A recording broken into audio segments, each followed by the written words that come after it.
Assalamualaikum warahmatullahi wabarakatuh.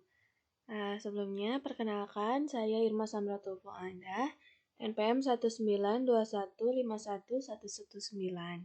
Di video kali ini saya akan membuat pembahasan mengenai hakikat kemampuan berpikir reflektif matematis dan self-confident, di mana video ini merupakan salah satu tugas mata kuliah seminar pendidikan matematika yang diampu oleh Bapak Dedi Nurjamil.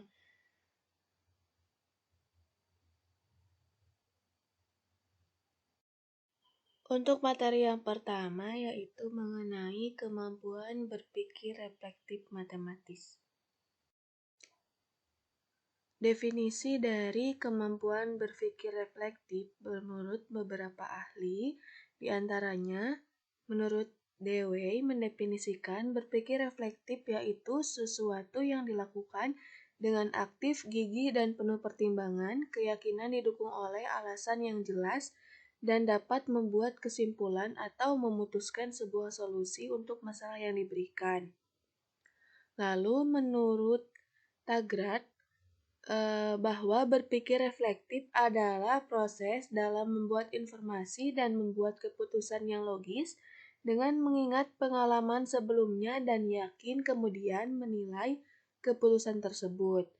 Lalu ada pendapat Nur mengemukakan bahwa berpikir reflektif adalah jenis pemikiran yang melibatkan pemecahan masalah, perumusan kesimpulan, memperhitungkan hal-hal yang berkaitan, dan membuat keputusan-keputusan di saat seseorang menggunakan keterampilan yang bermakna dan efektif untuk konteks tertentu.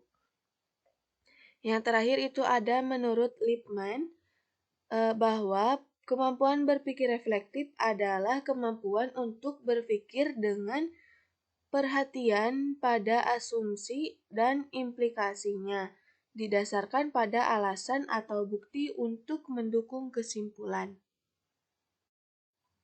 Untuk selanjutnya yaitu ada karakteristik kemampuan berpikir reflektif. Nah, menurut Scone pada tahun 1983, mengumpulkan bahwa karakteristik kemampuan berpikir reflektif itu ada 4. Yang pertama, refleksi sebagai analisis retrospektif atau mengikat kembali kemampuan untuk menilai diri sendiri.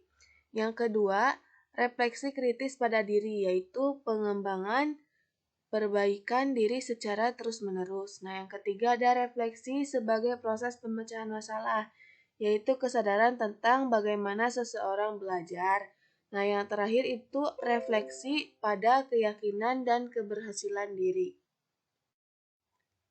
Kusumaningrum dan Saifuddin mengemukakan bahwa terdapat 5 komponen yang berkenaan dengan kemampuan berpikir reflektif, yaitu yang pertama, merasakan dan mengidentifikasi masalah, yang kedua, mengatasi dan merumuskan masalah, 3, mengajukan beberapa kemungkinan alternatif solusi pemecahan masalah, keempat, mengembangkan ide untuk memecahkan masalah dengan cara mengumpulkan data yang dibutuhkan, kelima, melakukan tes untuk menguji solusi pemecahan masalah dan menggunakannya dengan bahan pertimbangan membuat kesimpulan.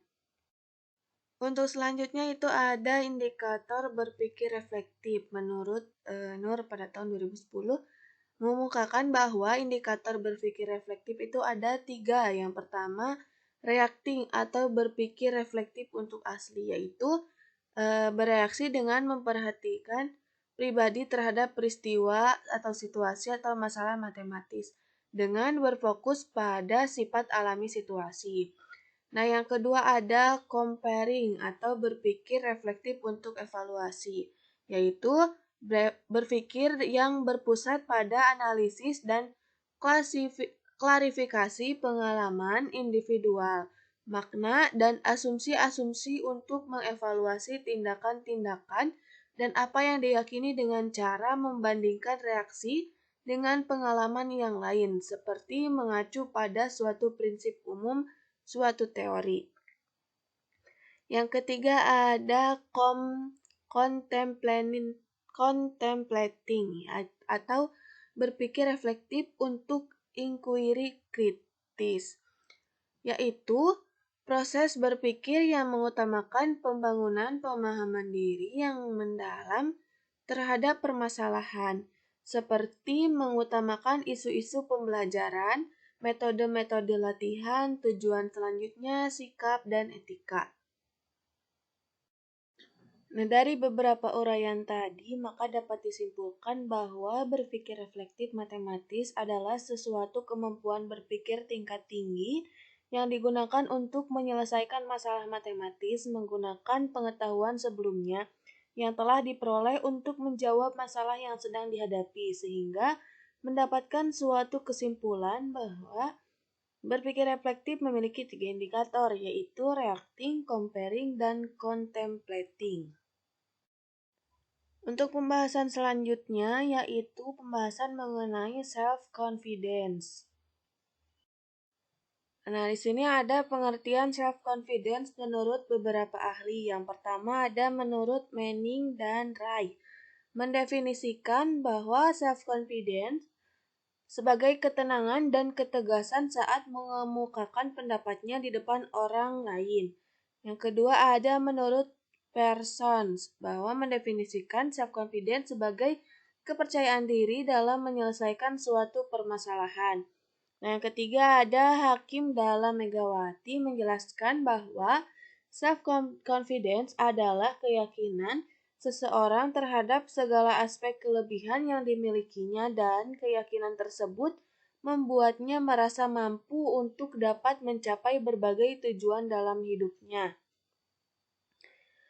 Nah, berdasarkan pendapat para ahli tadi, dapat disimpulkan bahwa self-confidence adalah keyakinan diri seseorang akan kemampuan dan kelebihan yang dimilikinya sehingga membuatnya percaya dapat mencapai tujuan hidupnya. Selanjutnya ada elemen pembangun kepercayaan diri seseorang menurut Preston. Yang pertama itu ada kesadaran diri, yang kedua menggunakan imajinasi, yang ketiga menegaskan tujuan, yang keempat berpikir positif, dan yang terakhir ada bertindak.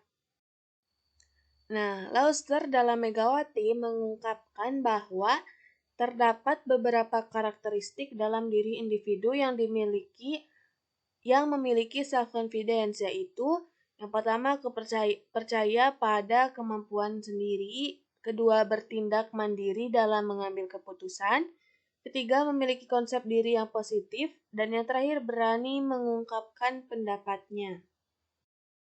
Nah, rasa percaya diri seseorang dipengaruhi oleh beberapa faktor. Yang pertama itu ada faktor internal.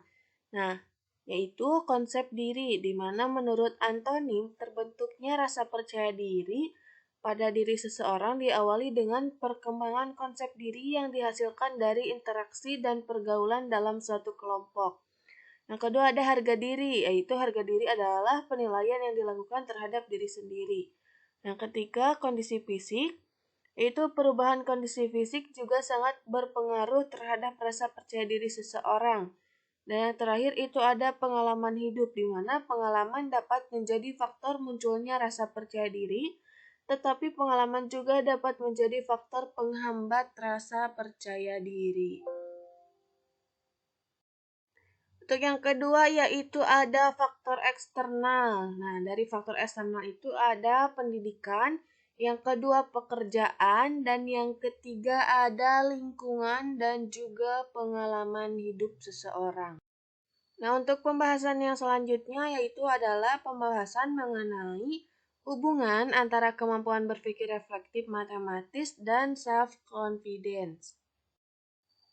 Nah, hubungan kemampuan berpikir reflektif matematis dan self-confidence, di mana seseorang yang memiliki kemampuan berpikir reflektif akan lebih teliti, rasional, dan bertanggung jawab dalam mengambil keputusan selama proses pemecahan masalah dalam pembelajaran, sehingga dapat hubungan dengan self-confidence di mana peserta didik akan lebih percaya diri karena telah melalui berbagai tahapan dan pertimbangan dan yang menjadikan dirinya percaya pada keputusan yang telah dipilih, serta kemampuannya untuk menjalankan sesuatu yang dirinya pilih.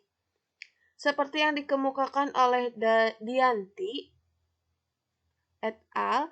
Yang menyatakan bahwa dengan peserta didik merencanakan strategi penyelesaian masalah serta menghubungkan pengetahuannya, maka peserta didik memperoleh kesimpulan.